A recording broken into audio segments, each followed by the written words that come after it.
Hallöchen, heute mal eine Kartenlegung aus einem ein bisschen anderem Setting. Ich begrüße dich zum Ludis Tarot und werfe mal einen Blick in die Karten und schaue, ob eine Botschaft für uns dabei ist.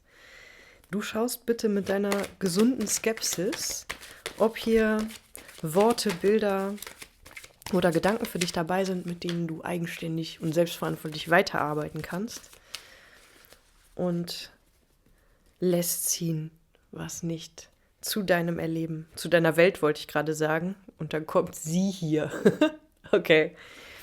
Was gerade nichts mit deiner Welt zu tun hast, kannst du weiter fliegen lassen.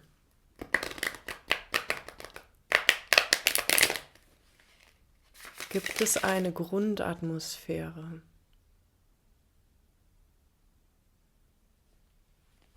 Ich spüre tatsächlich mehr eine Art offenen Raum. Und trotzdem ist es nicht leer. Es gibt hier eine Intensität. Das Ass der Stäbe, okay.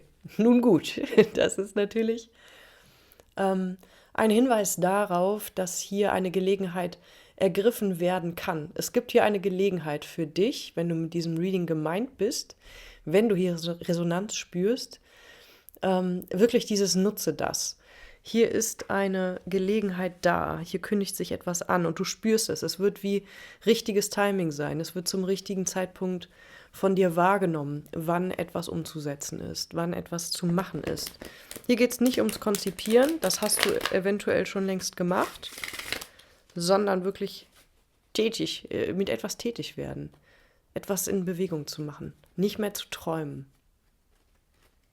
Ich versuche hier gerade jede Floskel zu vermeiden von träume nicht dein Leben oder lebe dein Traum. Oh Gott, jetzt habe ich es doch gesagt. Schauen wir mal, in welche Richtung das geht. Es ist auch ein bisschen eine lustige Atmosphäre. Es ist so, du willst herausgefordert werden, habe ich das Gefühl. Was haben wir hier? Okay. In der Vergangenheit liegt die 5 der Kelche und der Hierophant. Du hast einen Verlust betrauert, du hast etwas erlebt, dir wurde etwas weggenommen. Vielleicht wurde dir in der Vergangenheit eine Gelegenheit geraubt oder du hast sie dir selbst genommen. Vielleicht hast du dich hier sabotiert oder vielleicht wurdest du auf eine Weise gebremst.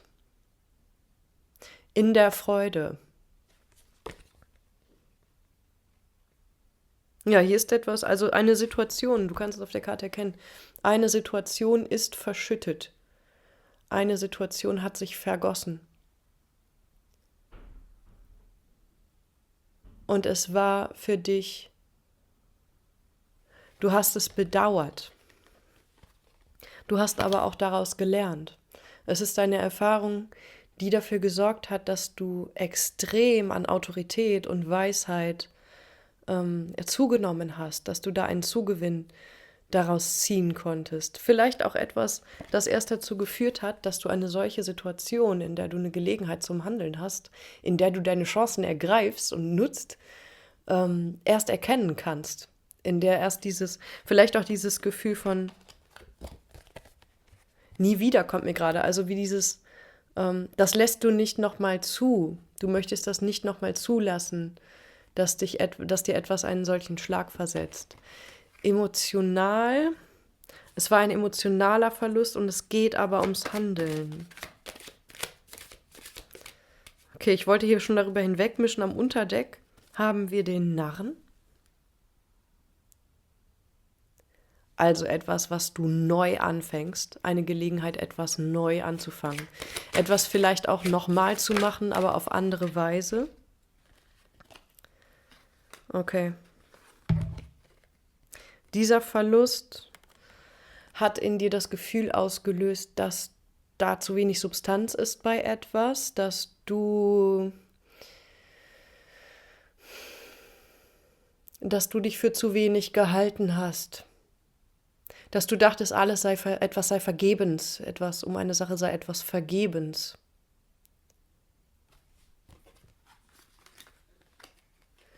Der umgedrehte Mond hat sich gezeigt.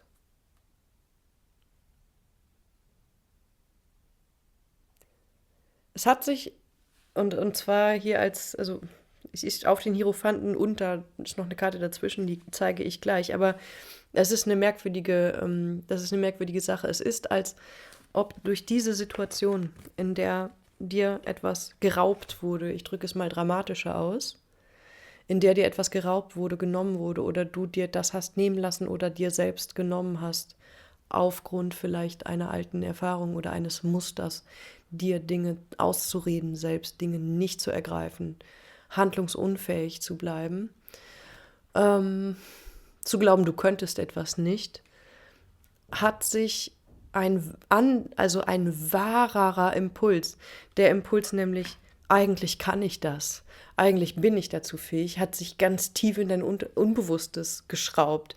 Verschüttet hatten wir eben als Wort. Da war etwas verschüttet, wie ein Samen, ein Keim, war verschüttet und lag wie geschützt unter dieser ganzen Decke von Zweifeln oder Selbstzweifeln. Und jetzt gerät da etwas in Bewegung. Es dreht sich hier um. Hier wird quasi die Erddecke an dieser Stelle umgestülpt. Der Keim durchbricht die Erde. Etwas kommt aus dem Unbewussten wieder hoch. Und das ist, dass du in der Lage bist, an dich zu glauben, an etwas zu glauben und etwas in die Hand zu nehmen und es einfach mal zu machen. Und nicht auf diese alten Stimmen zu hören, die sagen, du kannst das nicht oder hast du dir das auch gut überlegt? Diese ganzen Sachen, die können ruhig plärren, aber du bist hier mit dem Hierophanten tatsächlich in einer Stimmung von Autorität, in einem Gefühl von, ich weiß, wer ich bin und ich weiß, was ich kann in Bezug auf eine Sache. Und du hast hier eine klare Kommunikation diesbezüglich. Du lässt deine Worte oder das, was du tust, das, was du umsetzt, das, was du zeigst, lässt du auf die Erde regnen, wie Blitze oder wie Kometen, fällt das, was du also dieser Welt beitragen kannst, was du hier einzubringen hast, auf die Erde, auf fruchtbaren Boden. Sehr bestimmt. Ich versuche das ein bisschen im Sprechen nachzufühlen, was ich hier für eine Situation liegen habe. Bekommen wir noch mehr?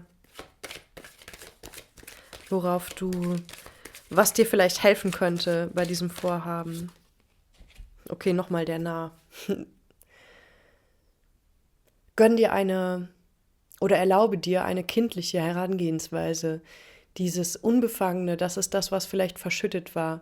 Auch dieses Unschuldige, dieses, wo das noch nicht passiert ist, wo dir das noch nicht die Beine weggezogen hat von, überleg dir das gut oder hast du das ganz genau geplant oder sowas? Gibt's dazu, also weißt du da genug zu oder wer bist du denn schon? Diese ganzen Teppiche, die da versucht wurden, auf dich draufzuschmeißen oder auf dein Vorhaben, auf deinen Keim, auf dein Feuer, auf deinen Funken. Erlaub dir auch die Wiedersehensfreude mit diesem Kindlichen, mit diesem unbefangenen, aufbrechenden Wesen, das sagt, also mir muss die Welt erstmal das Gegenteil beweisen oder die Welt muss mir erstmal beweisen, dass ich das nicht kann. Nicht umgekehrt, du musst der Welt nichts beweisen, sondern die Welt muss dir beweisen, dass es nicht geht oder dafür gute Gründe finden. Und damit, also mit dieser Annahme von, das geht doch nicht, oh Gott, damit legst du dich hier gewissermaßen an, aber du tust es auf eine unschuldige Weise. Also es gibt hier keine Rache, keinen Kampf in der Hinsicht, sondern es ist wirklich eine Befreitheit in deinen Schritten. Es ist ein Wiedererinnern an diesen Zustand, an auch einen kindlichen Zustand. Es gibt mir einen Grund, nicht daran zu glauben. Ne? Ist doch gar keine Frage. Es ist interessant hier in dieser Kombination, dass sich das vermischt, der Narr mit dem Hierophanten, weil der Hierophant im Grunde natürlich nicht naiv ist, es ist also im Gegenteil. Aber es ist die Bestimmtheit, mit der du dir deine Unbescholtenheit, ich höre auch gerade deine Ungeschimpftheit, okay, neues Wort, die dir mit einer Autorität zurückholst, zurücknimmst, zurückverlangst vom Leben und das in die Welt zurückpfefferst. Und das ist geil. Also es ist halt mega friedlich, aber es hat auch eine gewisse Aggression. Und es ist gleichzeitig auch weise mit dem Hierophanten. Du erlaubst dir zu lernen an der Situation, an dem Handeln selbst, im Handeln selbst. Du musst nicht alles vorher durchkonzipiert haben bei dieser Sache. Wir hatten es eben mit dem emotionalen Verdruss, mit dem Verlust. Vielleicht auch mit dem Ertrocknen, also irgendwas ist da bitter geworden. Das, was du hier aber tust, füllt dir deine Kelche schön alle nach der Reihe wieder auf.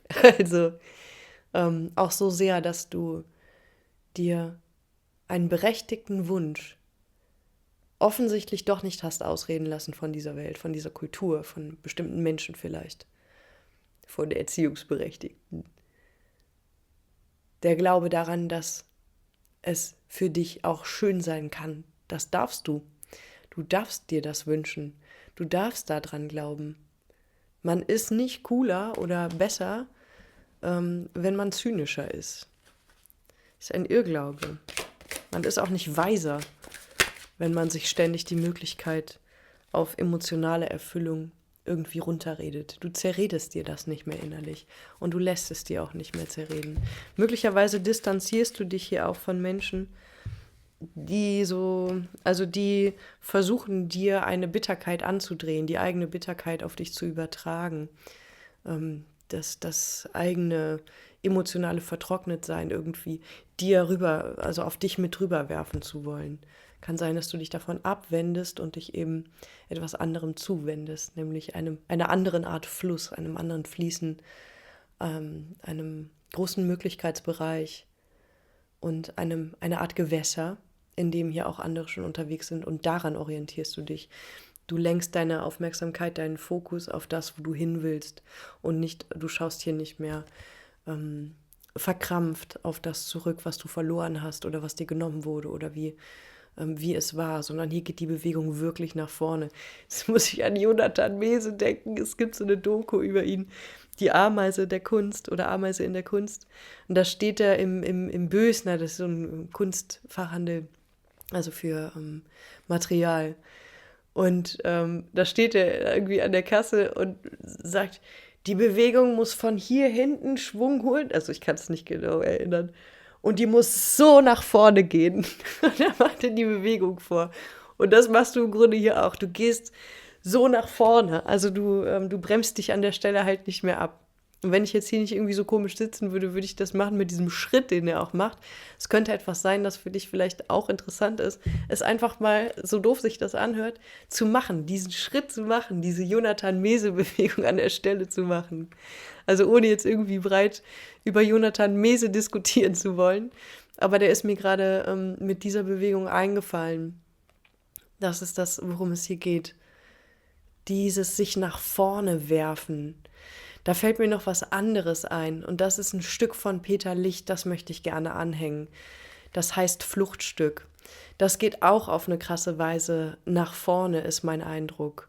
Also das ist textlich natürlich total interessant und ein sehr mitreißendes Stück. Das baut sich auf und der sagt an einer Stelle, ich werfe mich dir durch die Wand oder ich werfe mich hier durch die Wand.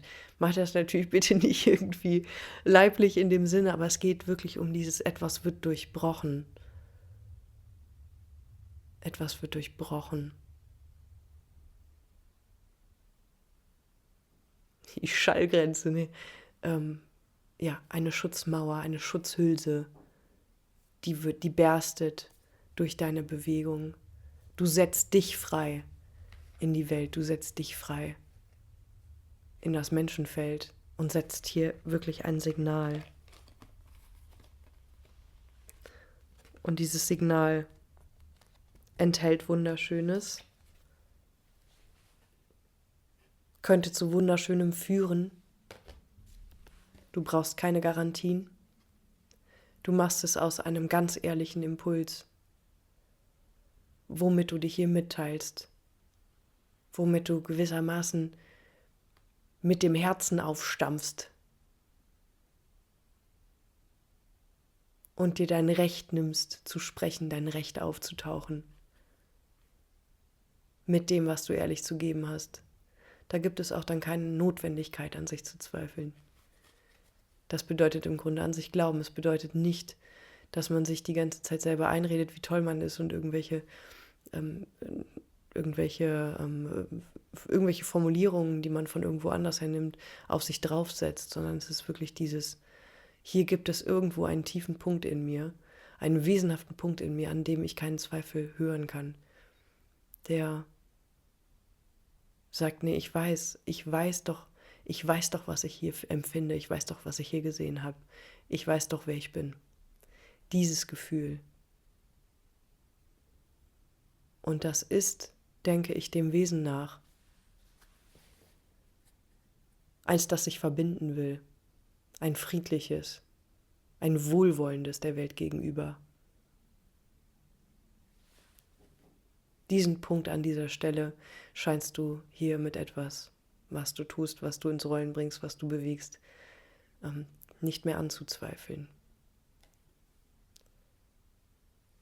Hier kommen keine Worte mehr. Ist wahrscheinlich auch gut so. Ich entlasse dich jetzt in deinen eigenen Zauber. Und danke. Danke dafür, dass du dieses Signal in die Welt setzt.